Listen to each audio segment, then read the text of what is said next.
Ang ganda ng future natin, Valeria. I promise, lahat ng pagod mo ngayon, babayaran ko ng ligaya sa susunod na mga taon. Iyan ang mga salitang binitawan ni Adrian kaninang madaling araw habang hawak-hawak niya ang aking mga kamay, puno ng pangako at tamis. Ngunit wala pang 12 oras ang nakalilipas. Ang mga kamay na iyon ang siyang nagtulak sa akin palabas ng pinto. Bitbit ang isang sanggol na wala pang 1 linggong gulang sa gitna ng malakas na buhos ng ulan. Hindi ako makapaniwala. Nanigas ang aking buong katawan. Tila huminto ang pag-ikot ng mundo habang nakatayo ako sa gilid ng highway. Yakap-yakap si Isabela na humihikbi dahil sa lamig. Ang bawat patak ng ulan ay tila mga karayom na tumutusok sa aking sugatang tiyan mula sa operasyon. Gusto kong sumigaw, pero tila may bara sa aking lalamunan na pumipigil sa bawat tunog. Ang sakit. Grabe ang sakit ng loob ko na kahit ang luha ay parang natuyo na sa sobrang bigat ng nararamdaman.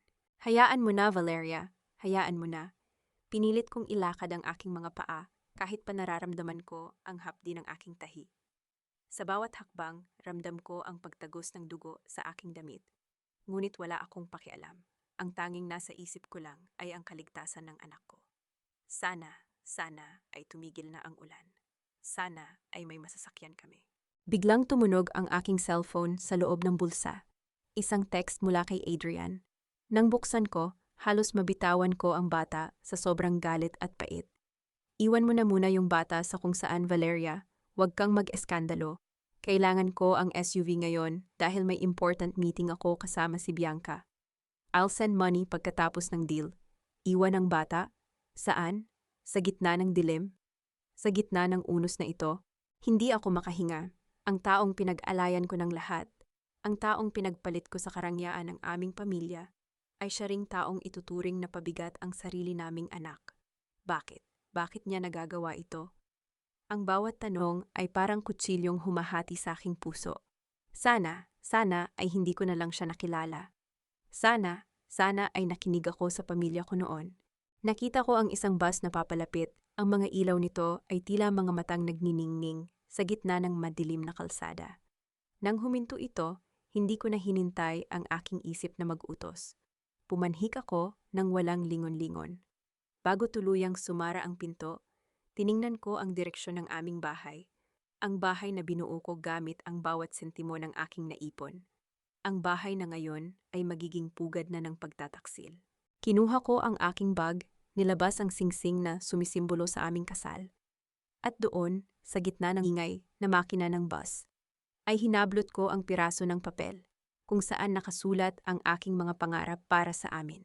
Pinunit ko ito ng pino at hinayaang liparin ng hangin mula sa bintana ang bawat piraso ng aking nakaraan. Tapos na ako. Tapos na ang pagiging sunod-sunuran. Ang bawat pag-ugong ng makina ng bus ay tila tumutugma sa mabilis at masakit na tibok ng aking puso. Basang-basa kami ni Isabela. Ang bawat singhap ng bata ay nagdudulot ng takot sa aking dibdib. Wala akong dalang gamit, walang gatas, at ang pera ko ay sapat lang para sa pamasahe patungo sa kung saan. Sa bawat paghinto ng bus, tumitingin ako sa labas, naghahanap ng pag-asa. Ngunit puro dilim at hampas ng ulan ang aking nakikita. Hayaan mo na, Valeria. Kailangan mong maging matatag para sa anak mo.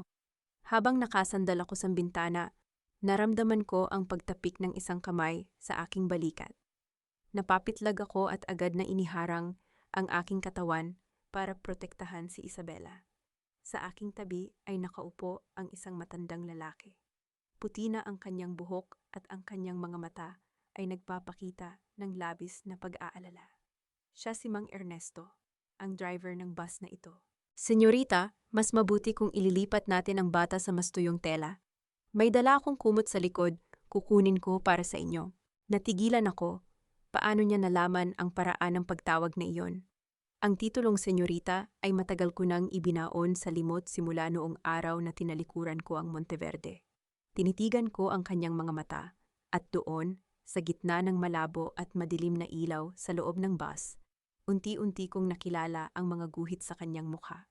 Siya si Mang Ernesto, ang tapat na driver ng aking ama noong bata pa ako. Ang tanging taong hindi nagbago ang tingin sa akin kahit pa pinili kong mamuhay sa hirap. Mang Ernesto, kayo ba ito? Hindi na siya sumagot. Bagkus ay kinuha niya ang kumot at maingat na ibinalot kay Isabela. Hindi ko napigilan ang aking sarili. Sa gitna ng maraming pasahero, bumuhos ang aking mga luha. Hindi dahil sa pait, kundi dahil sa wakas, may isang taong nakakakilala sa akin at handang tumulong nang walang hinihinging kapalit. Ibinigay niya sa akin ang kanyang thermos na may mainit na tubig at ilang biskwit na baon niya para sa kanyang shift. Kahit anong mangyari, senyorita, hindi kayo pababayaan ng langit. Ang isang ina na handang magsakripisyo ay hindi hahayaang mapariwara. Habang hinihimas ni Mang Ernesto ang likod ni Isabela upang patahanin ito, ramdam ko ang isang kakaibang lakas na bumabalik sa aking pagkatao. Hindi pa tapos ang aking laban. Hindi pa tapos ang aking buhay.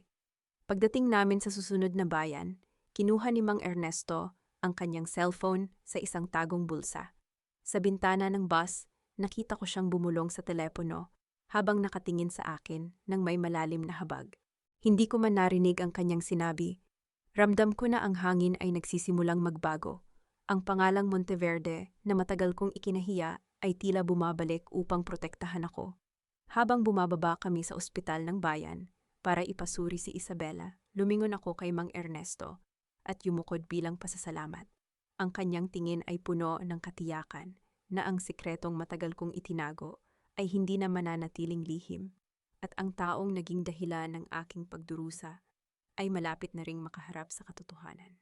Lumipas ang 3 buwan mula noong gabing yon sa bus. Ang aking buhay ay naging isang payak na routine sa isang maliit na panaderya sa labas ng syudad. Maaga akong gumigising bago pa sumikat ang araw para maghanda ng mga tinapay.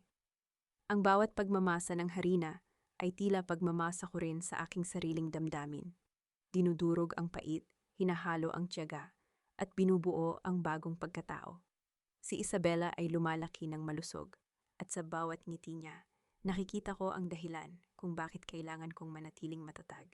Hayaan mo na, Valeria. Ang mahalaga, ligtas tayo.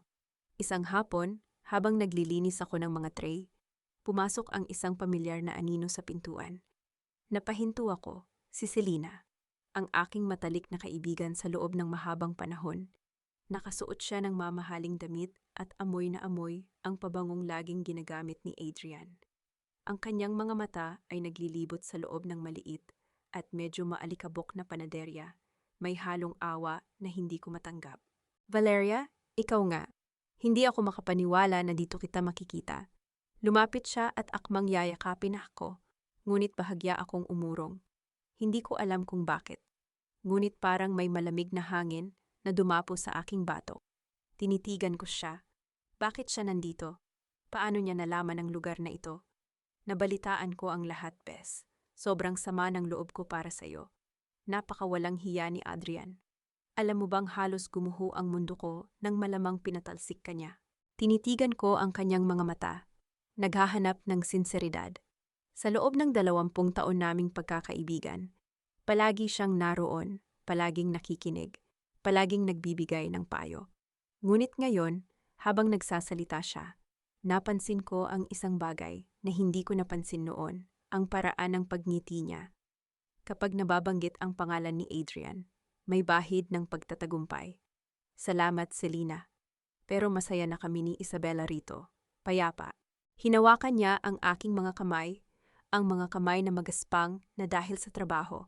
Sabi niya ay tutulungan niya akong makahanap ng mas maayos na trabaho o baka makipag-ugnayan sa pamilya ko para humingi ng tulong. Ang lahat ng sinasabi niya ay tila musika sa pandinig, ngunit sa aking kaibuturan may isang tinig na nagsasabing mag-ingat. Bes, may kailangan kang malaman. Si Adrian, hindi niya talaga intensyon na saktan ka. Nagkamali lang siya ng landas dahil sa impluwensya ni Bianca. Pero alam ko, mahal ka pa rin niya. Sa sandaling binanggit niya ang pangalang Bianca, parang may kung anong tumama sa aking dibdib. Ang pagkakasabi niya ay hindi tunog kaaway, kundi tunog ng isang taong may alam sa bawat detalye ng nangyayari. Paano niya nasisiguro ang nararamdaman ni Adrian? Hindi ako sumagot. Pinanood ko lang siyang maglakad sa maliit na espasyo ng aking kusina. Habang papalabas siya, nakita ko sa aking peripheral vision na may inilagay siya sa ilalim ng mesa, isang maliit na sobre. Nang makaalis siya, dali-dali ko itong kinuha. Nang buksan ko, bumungad sa akin ang isang larawan ni Adrian at Bianca. Sa isang restaurant, kumakain ng masaya. May petsang 3 buwan na ang nakalilipas. Pero ang higit na nakakagulat ay ang nakasulat sa likod ng litrato. Isang listahan ng mga ari-arian na nakapangalan sa akin na kailangang ilipat sa pangalan ni Adrian para sa seguridad ng pamilya. Isang bitag. Ito ay hindi pagbisita ng isang kaibigan. Ito ay pagmamanman ng isang kasabwa. Ang bawat letra sa likod ng litratong iyon ay tila mga karayom na humahapdi sa aking mga mata. Hindi lang pala si Adrian ang kaaway ko. Ang babaeng itinuring kong kapatid sa loob ng mahabang panahon ay siya palang naghahanda ng hukay kung saan ako ibabaon. Sa gitna ng aking panginginig, isang mensahe ang pumasok sa aking cellphone. Mula kay Rico, ang kapatid ni Adrian. Ate Valeria, kailangan ko ang pirma mo sa mga dokumentong ito para sa loan ng business ni Kuya. Huwag kang mag-alala, nakapirma na si Kuya Adrian. Isiscan mo lang at i-email sa akin agad. Emergency ito. Sana ay hindi ko na lang binasa ang text na yon. Ang bawat salita ay puno ng pagmamadali at panlilinlang. Alam ko ang sistema nila. Kapag nakakakuha sila ng pirma, mawawala ang huling ari-ariang natitira sa aking pangalan, ang lupang ipinamana sa akin ng aking lola, ang tanging bagay na hindi ko kailanman isinangla sa kabila ng hirap. Hayaan mo na, Valeria, panahon na para lumaban. Hindi ako sumagot sa text ni Rico. Sa halip, dinampot ko ang aking gamit at nagtungo sa isang maliit na computer shop sa bayan. Kinailangan kong makumpirma ang aking hinala. Gamit ang aking kaalaman sa pagpapatakbo ng negosyo, ang kaalamang itinuro sa akin ng aking ama sa Monteverde na matagal kong kinalimutan. Binuksan ko ang public records ng lupa at mga ari-arian sa aming probinsya.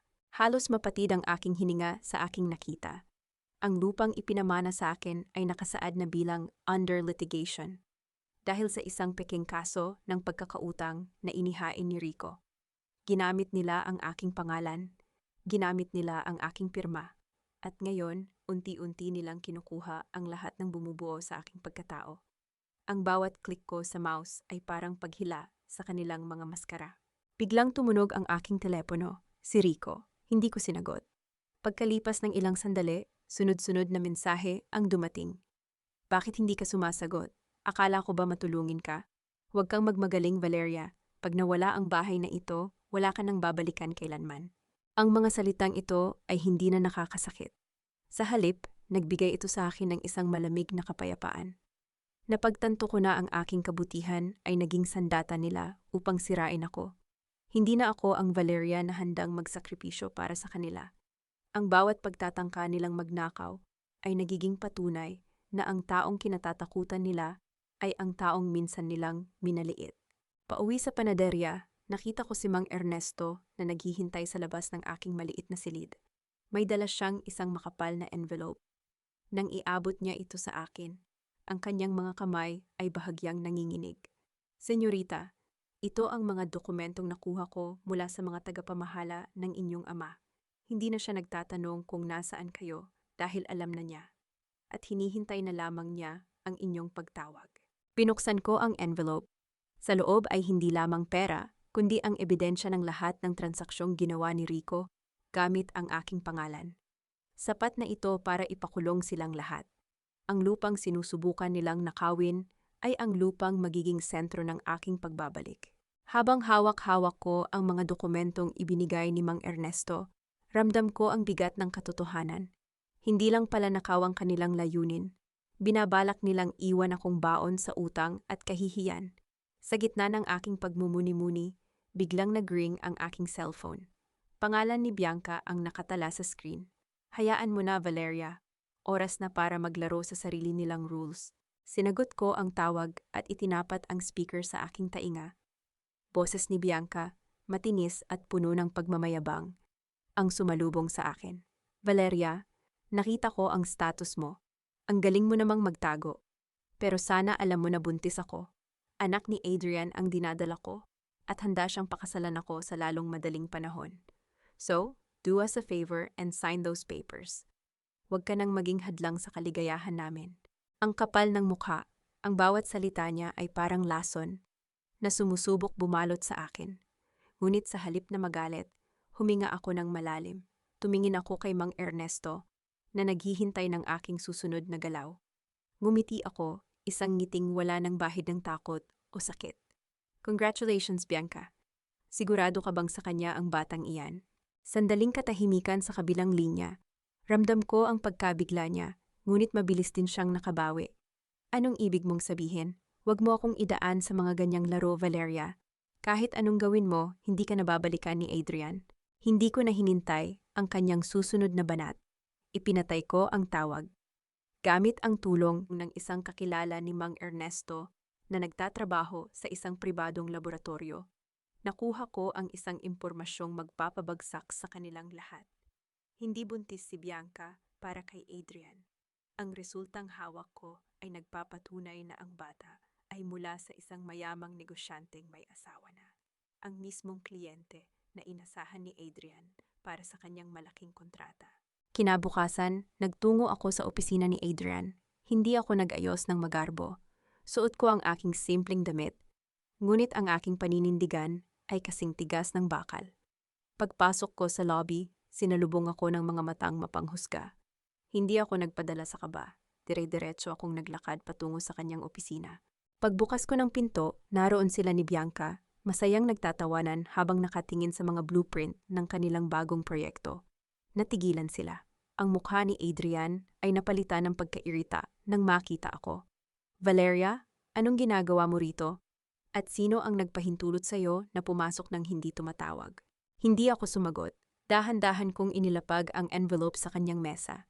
Sa loob nito ay ang resulta ng DNA test ni Bianca at ang mga dokumentong nagpapatunay sa mga transaksyong ilegal ni Rico.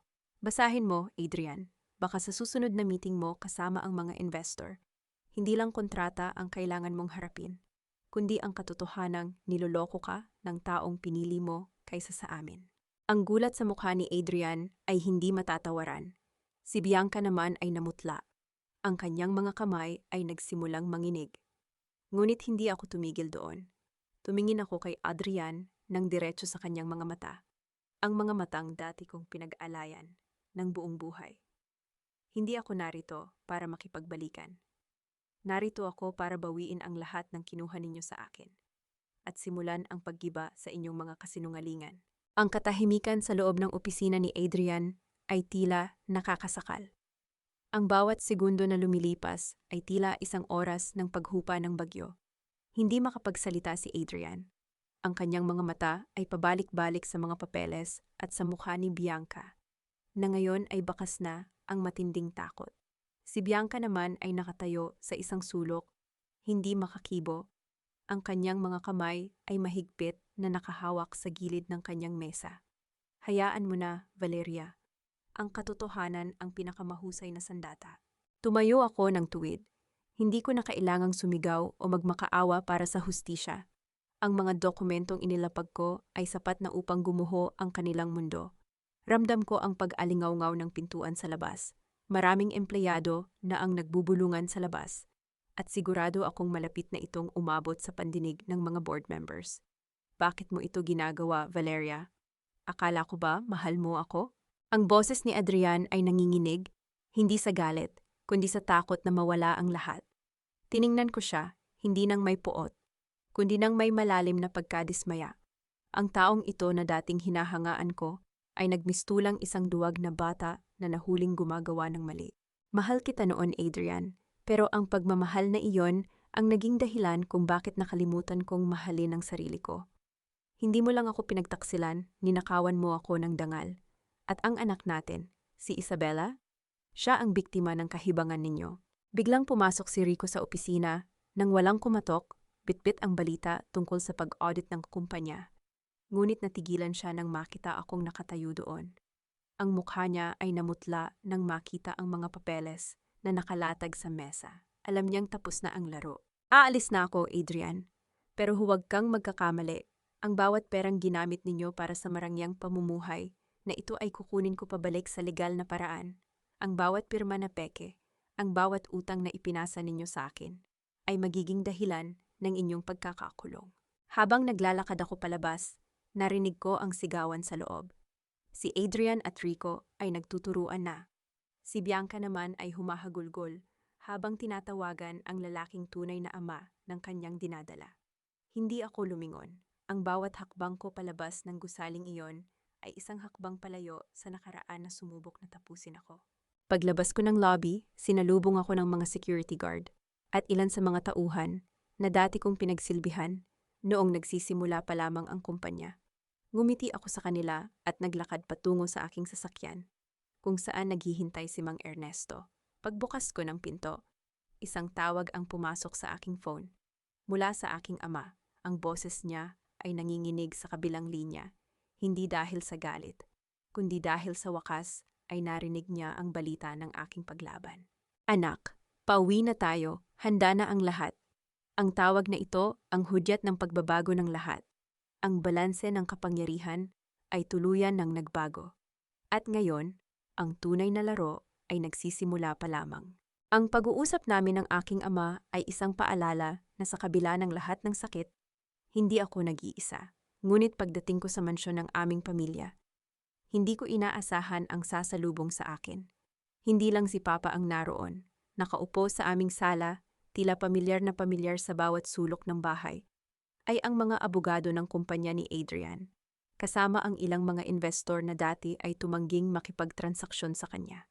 Hayaan mo na, Valeria, ang katotohanan ay walang kinikilingan. Pagpasok ko, tumahimik ang buong silid. Tiningnan ako ng aking ama nang may halong pagmamalaki at lungkot. Inabot niya sa akin ang isang folder na may tatak ng aming pamilya. Nang buksan ko ito, halos manghina ang aking mga tuhod. Hindi lang pala basta nakikipagnegosyo si Adrian sa mga investor na iyon. Ang perang ginamit niya para sa kumpanya ay mula sa isang offshore account na nakapangalan sa akin. Isang account na binuksan ng aking ama noong bata pa ako bilang pondo para sa aking pag-aaral at kinabukasan. Anak, hindi lang ninakaw ni Adrian ang iyong puso at dangal. Ginamit niya ang iyong pangalan at ang iyong mana upang pondohan ang kanyang mga ilegal na aktibidad. Sa mata ng batas, ikaw ang may pananagutan sa lahat ng utang at krimen na ginawa niya. Isang matinding twist. Ang buong panahong inakala kong ako ang biktima ng pagtataksil, ako pala ang ginawang fall guy ng mga Villanueva.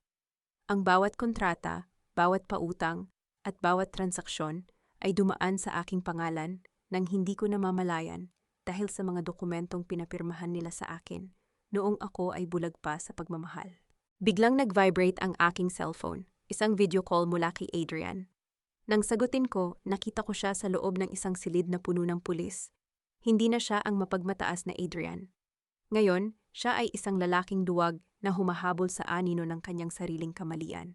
Valeria, kailangan mong linisin ang pangalan ko. Kung makukulong ako, makukulong ka rin. Pareho tayong nakapirma sa mga dokumentong iyon. Tumingin ako sa paligid ng sala, sa aking ama, sa mga abogado, at sa mga investor na naghihintay ng aking desisyon. Ang boses ni Adrian sa telepono ay parang isang langgam na pilit kumakawala sa bitag. Napangiti ako ng mapait. Ang aking ama ay naghanda ng isang legal na dokumento na nagpapatunay na ako ay pinilit at nilinlang, under duress and fraud.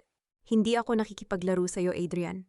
Nililinis ko ang pangalan ko, at sa prosesong yon, sisiguraduhin kong ang hustisya ang magsisilbing huling hatol.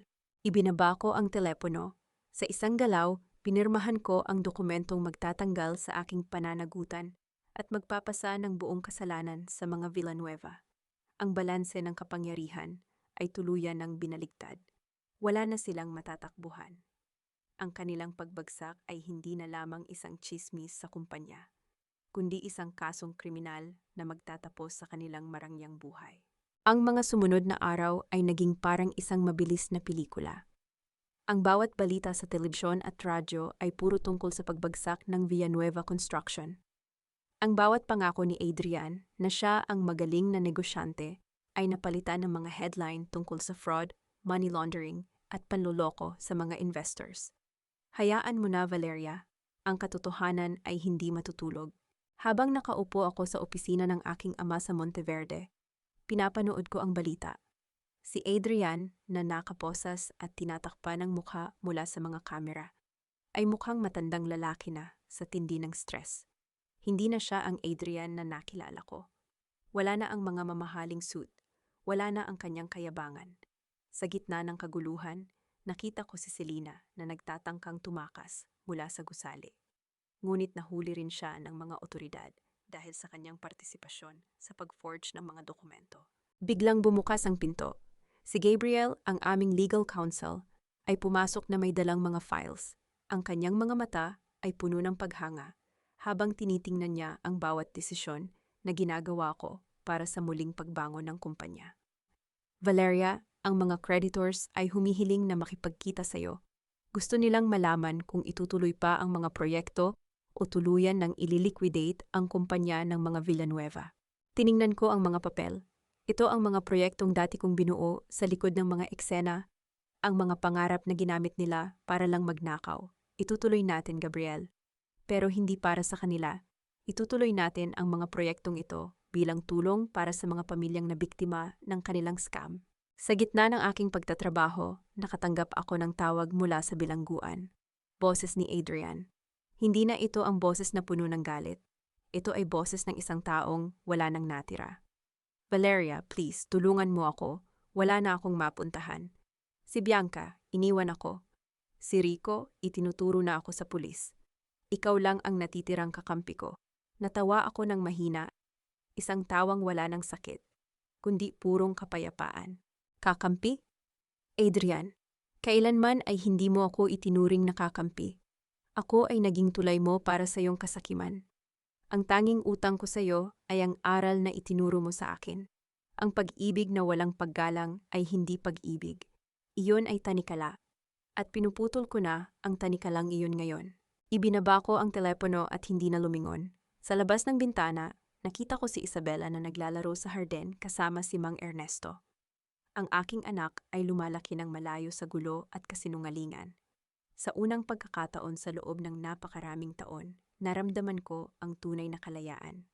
Ang bawat sugat ko ay nagsisimula ng maghilom, at ang bawat desisyon ko ay para na sa aking sariling kinabukasan.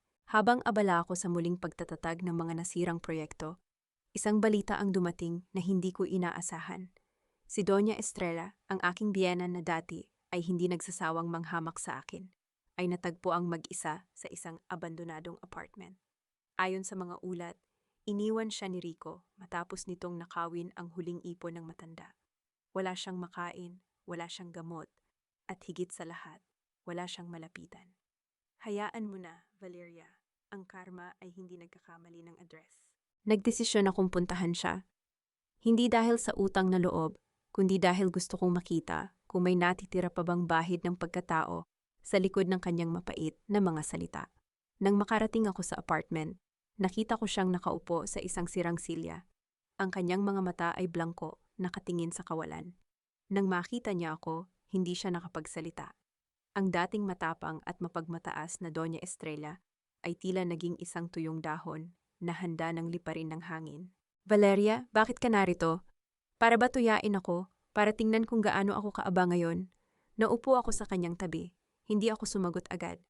Nakita ko ang mga gamot niya sa mesa, pawang mga gamot para sa alta presyon at puso na matagal na palang ubos. Sa mga sandaling iyon, ang nakita ko ay hindi ang babaeng humamak sa akin, kundi ang isang matandang babae na nabubuhay sa sarili niyang mga pagkakamali at trauma. Hindi ako narito para sa ganyan, Doña Estrella. Narito ako para dalhin kayo sa ospital. Habang inaalalayan ko siyang tumayo, narinig ko ang kanyang mahinang pag-iyak.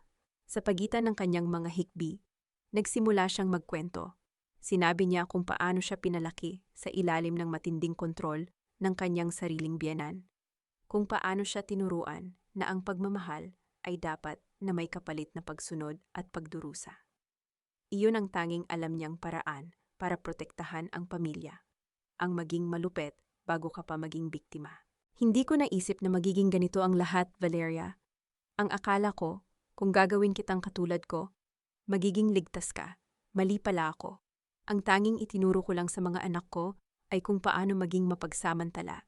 Ang kanyang pagtatapat ay hindi nagbura sa lahat ng sakit na idinulot niya sa akin. ngunit nagbigay ito sa akin ng linaw. Ang bawat tao ay may dalang sugat. At minsan, ang mga sugat na iyon ang nagiging dahilan kung bakit tayo nagiging malupit sa iba. Dinala ko siya sa ospital at siniguradong mabibigyan siya ng tamang atensyong medikal. Hindi ako nagbalik sa pagiging alipin, ngunit pinili ko ang maging mapagpatawad. Paglabas ko ng ospital, sinalubong ako ng hangin ng gabi. Naramdaman ko ang gaan sa aking dibdib. Ang pagpapatawad ay hindi para sa kanya, ito ay para sa akin. Upang hindi ko na kailangang dalhin ang bigat ng kanyang mga kasalanan habang tinatahak ko ang aking sariling kinabukasan. Ang araw ng auction para sa mga ari-arian ng Villanueva Construction ay dinagsa ng mga media at mga dating investors. Ito ang huling kabanata ng kanilang pagbagsak. Ang bawat gusali, bawat lote, at bawat piraso ng makinarya ay nakahain na para sa kung sino ang may pinakamalaking halaga. Nakatayo ako sa gilid ng silid, suot ang aking pormal na damit. Habang sa malayo ay nakikita ko si Adrian, na pinayagang dumalo mula sa kulungan para sa prosesong ito, na nakayuko at walang buhay ang mga mata. Hayaan mo na, Valeria. Ito ang katapusan ng lahat ng hirap mo. Nagsimula ang bidding. Ang bawat numero ay tila isang matalim na kutsilyo sa damdamin ng mga Villanueva. Bawat ari-ariang dati nilang ipinagmamalaki ay isa-isang binibili ng mga tao na dati nilang inapakan. Nang dumating na sa pinakamahalagang asset, ang lupang ipinamana sa akin na pilit nilang inagaw, tumahimik ang buong silid. Itinaas ko ang aking kamay. Ibinigay ko ang halagang higit pa sa inaasahan ng lahat. Ang mga tao sa paligid ay nagbulungan. Gulat na ang mismong biktima ng scam. Ang siyang bibili sa mga asset ng mga taong sumira sa kanya. Sold. Sold? Sa inyo po, Miss Valeria Monteverde. Lumapit ako kay Adrian. Ang dating mapagmataas na lalaking minahal ko ay wala na. Tiningnan niya ako nang may halo ng kahihiyan at pagkadismaya sa sarili. Hindi siya makapagsalita. Ang tanging nagawa niya ay yumuko ng malalim, tila kinikilala ang pagkatalo na siya mismo ang gumawa para sa sarili. Nakuha ko na ang lahat, Adrian. Hindi para gantihan ka, kundi para ibalik ang mga ito sa mga taong tunay na nagtrabaho para sa mga kumpanyang ito. Ang mga empleyadong hindi ninyo pinasahod ng tama, ang mga supplier na niloko ninyo, sila ang magiging prioridad ko ngayon. Umalis ako sa auction hall nang hindi na lumingon pa.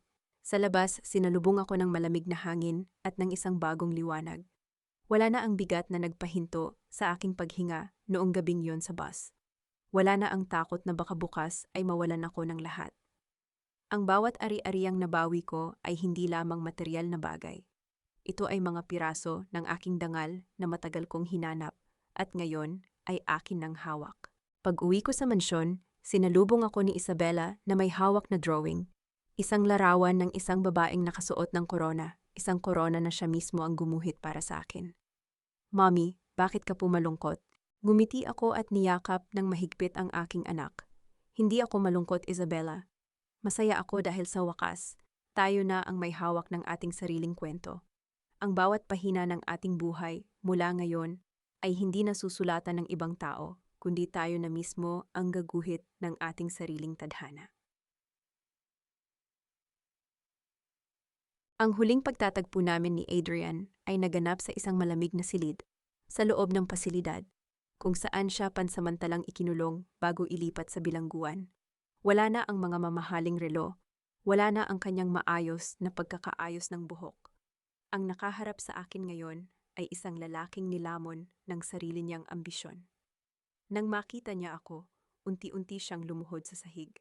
Ang kanyang balikat ay yumanig sa bawat hikbi. Hayaan mo na, Valeria. Ang karma ay hindi nangangailangan ng dahas.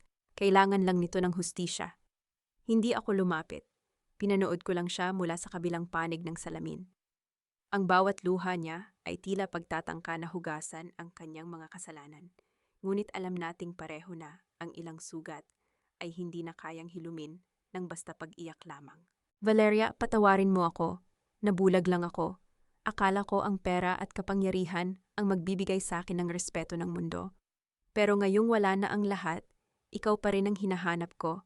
Patawarin mo ako, please. Tinitigan ko siya ng may matinding kalmado. Hindi ko naramdaman ang poot, dahil ang puot ay nangangailangan ng emosyonal na koneksyon. Isang bagay na matagal na nating naputol. Ang naramdaman ko na lamang ay awa para sa isang taong nagkaroon ng lahat, ngunit piniling itapon ito para sa wala. Adrian, ang paghingi ng tawad ay hindi sapat para ibalik ang mga taong nawala ng trabaho dahil sa iyong greed. Hindi nito mababalik ang oras na nawala sa akin habang pinoprotektahan kita sa gitna ng iyong mga kasinungalingan. Pinapatawad kita, hindi para sa iyo, kundi para sa akin. Para makalaya na ako sa tanikala ng nakaraan. Pero huwag kang asa na babalik pa ang dati. Ang Valeria na kilala mo ay wala na. Ang natitira na lang sa akin ay ang babaeng alam na ang kanyang halaga. Tumayo siya, umaasang may babaguhin ang aking mga salita, ngunit lumingon na ako at naglakad patungo sa pintuan. Bago ako tuluyang lumabas, nakita ko siyang napasandal sa pader. Ang kanyang mukha ay puno ng pagsisisi na huli na para sa lahat. Paglabas ko ng pasilidad, sinalubong ako ng mainit na sikat ng araw. Hindi ko na kailangang magalit. Hindi ko na kailangang manakit. Ang pinakamagandang paghihiganti ay ang mabuhay ng maayos, ng marangal, at ng may kapayapaan sa puso. Habang naglalakad ako patungo sa aking sasakyan, nakita ko si Gabriel na naghihintay. May dalang isang maliit na bouquet ng bulaklak. Hindi siya nagmamadali, hindi siya nanghihimasok. Nandito lang siya bilang saksi sa aking pagbangon. Valeria, ang mga dokumento para sa foundation na itatayo mo para sa mga biktima ng domestic abuse ay handa na para sa iyong pirma. Tiningnan ko ang mga papel at sa unang pagkakataon, ang pirma ko ay hindi na para sa kapakanan ng ibang tao, kundi para sa layuning magbibigay ng pag-asa sa mga babaeng dumaan sa pinagdaanan ko. Ang aking pangalan, na dati ay ginamit nila para manlinlang, ay magsisilbi na ngayong simbolo ng katotohanan at lakas. Lumipas ang 2 taon, ang mansyon ng mga Monteverde ay muling nagliwanag, hindi dahil sa karangyaan, kundi dahil sa dami ng mga taong dumadaan upang humingi ng tulong at payo. Ang aking foundation ay naging tahanan ng maraming kababaihan na dati ay nawalan ng boses. Sa bawat kwento ng pagdurusa na aking naririnig, nakikita ko ang sarili kong refleksyon, at sa bawat pagbangon nila, nararamdaman ko ang pagtatagumpay ng aking sariling layunin. Hayaan mo na, Valeria. Ang sakit ay nagiging lakas kung gagamitin sa tamang paraan. Isang hapon, habang naglalakad ako sa hardin kasama si Isabella, natagpuan ko si Gabriel na nakikipaglaro sa kanya. Ang aking anak, na dati ay laging nagtatanong kung bakit wala ang kanyang ama, ay nakahanap na ng isang matatag na haligi na nagbibigay sa kanya ng pagmamahal na walang halong kondisyon. Si Gabriel ay hindi nagmamadaling pumasok sa aming buhay. Hinayaan niya kaming maghilom sa sarili naming bilis. Ang kanyang presensya ay parang kalmadong dagat. Hindi nang gugulo, ngunit laging nandyan para sumuporta. "Mommy, look! Gabriel taught me how to plant these flowers." Sabi niya, kung aalagaan natin sila ng mabuti, mamumulaklak sila ng maganda kahit sa gitna ng init. Napangiti ako. Ang mga bulaklak na yon ay ang mga rosas na dati pilit kong pinatutubo sa gitna ng pagkukunwari sa buhay ko kasama si Adrian. Ngayon, sa ilalim ng tamang pag-aalaga, sila ay namumukadkad ng may tunay na sigla. Lumapit sa akin si Gabriel at inabot ang isang baso ng malamig na juice. Ang kanyang tingin ay hindi humihingi ng anumang kapalit. Ito ay pagtingin ng isang lalaking nirerespeto ang bawat pilat na aking dala. "Valeria, ang mga papeles para sa expansion ng foundation sa ibang probinsya ay aprobado na. Handang-handa na ang team natin." Tiningnan ko ang malawak na bakuran. Hindi ko inakalang darating ang araw na ang pangarap ko ay hindi na lamang para sa aking sarili, kundi para sa mas marami pang kababaihan na kailangan ng hustisya. Ang mga araw na nakakulong ako sa takot at kahihiyan ay mistulang isang panaginip na lang na nagising ako. "Gabriel, salamat. Hindi mo ako tinangkang baguhin. Tinanggap mo ako kasama ang aking nakaraan at binigyan mo ako ng espasyo para mahanap ang aking sarili." Hindi siya nagsalita, humawak lang siya sa aking kamay ng mahigpit. Sa sandaling iyon, naramdaman ko ang kapayapaan na matagal kong hinanap. Hindi ito ang uri ng pag-ibig na nakakulong sa pangangailangan. Ito ay ang uri ng pag-ibig na nagpapalaya. Hindi ko na kailangang maging perpekto. Hindi ko na kailangang magsakripisyo ng labis para lang mapatunayan ang aking halaga. Sapat na ako. Sapat na kami ni Isabela. Isang maaliwalas na umaga, naglakad ako patungo sa dalampasigan na malapit sa aming bagong tahanan. Hawak ko ang kamay ni Isabela habang pinapanood namin ang dahan-dahang paglubog ng araw. Ang bawat alon na humahampas sa pampang ay parang paghuhugas sa lahat ng dumi ng nakaraan. Sa bawat pag-alis ng tubig, tila tinatangay nito ang mga alaala ng gabi ng unos, ng takot, at ng pagtataksil. Hayaan mo na, Valeria. Ang bukas ay para sa mga taong handang magpatawad sa sarili. Huminto si Isabela at humarap sa akin. Ang kanyang mga mata ay nagniningning sa kuryosidad. Mommy, bakit po ang ganda ng dagat kahit na minsan ay may bagyo? Ngumiti ako at hinaplos ang kanyang buhok. Dahil anak, pagkatapos ng bawat bagyo, laging may dalang bagong buhangin at mga kayamanan ng dagat. Ganon din ang buhay, ang mga pagsubok ang naglilinis sa atin para maging mas malinaw ang ating pagkatao. Ilang sandali pa, nakita ko si Gabriel na naglalakad papalapit sa amin. Hindi siya nagmamadali. Sa kanyang mga mata, nakikita ko ang seguridad na hindi ko kailanman naramdaman noon. Hindi siya ang aking tagapagligtas dahil hindi ko kailangang iligtas. Siya ay aking kasama sa paglalakbay. Isang lalaking alam kung paano rumespeto, kung paano makinig at higit sa lahat, kung paano magmahal ng hindi nagmamay-ari. Sa malayo, natanaw ko ang mga balita sa tablet na hawak ni Gabriel. Wala nang mga headline tungkol sa paghihiganti. Wala na ang mga pangalan ng mga Villanueva na dati ay nagdulot ng gulo. Sila ay bahagi na lamang ng isang aral na itinuro ng panahon. Ang aking ama na ngayon ay nasa tabi ko na sa bawat mahalagang yugto ng aking buhay ay naghihintay sa amin sa hapagkainan. Sapat na ito, wala na akong hihilingin pa. Tumingin ako sa malawak na abot-tanaw. Hindi ko na kailangang lumingon sa nakaraan dahil ang hinaharap ay sapat na maliwanag upang gabayan ang bawat hakbang ko. Ang bawat pilat sa aking puso ay hindi na sumasakit. Ang mga ito ay nagsisilbin na lamang na mga marka ng aking katapangan. Valeria Monteverde ang aking pangalan. At sa wakas, ito ay pangalang dala ko ng may taas noo, may dignidad, at may dalisay na pagmamahal sa sarili. Ang kwento ko ay hindi nagtapos sa pagbagsak ng iba. Ito ay nagsimula sa pagtayo ko mula sa abo ng aking sariling pagdurusa. At sa bawat babaeng nakikinig sa kwentong ito, tandaan ninyo, hindi ninyo kailangang maging biktima habang buhay. Ang inyong halaga ay hindi nakadepende sa kung paano kayo tratuhin ng ibang tao, kundi sa kung paano ninyo pinipiling ituring ang inyong sarili. Ang huling sinag ng araw ay dahan-dahang naglalaho, na parang mga pahina ng isang librong natapos na ang bawat kabanata. Ang katahimikan ng gabi ay nagbibigay daan sa isang malalim at payapang pagmumuni-muni. Mga mahal kong tagapakinig, salamat sa inyong matiyagang paglalakbay. Kasama ko sa bawat sugat, sa bawat luha, at sa bawat tagumpay ni Valeria. Naaalala ko pa noong gabing iyon sa bus, kung gaano kagasgas ang bawat hininga niya dahil sa pait ng pagtataksil. Isang eksenang tumatak sa aking puso dahil ito ay salamin ng mga totoong kwento na nangyayari sa ating paligid. Ang kwentong ito ay hindi lamang likhang isip. Ito ay hango sa katapangan ng mga babaeng tulad ninyo na piniling bumangon mula sa guho ng kanilang sariling mundo. Itong kwento ni Valeria ay nagsisilbing isang salamin. Naitanong niyo na ba sa inyong sarili kung gaano kalayo ang inyong ipinaglalaban para sa inyong sariling dangal?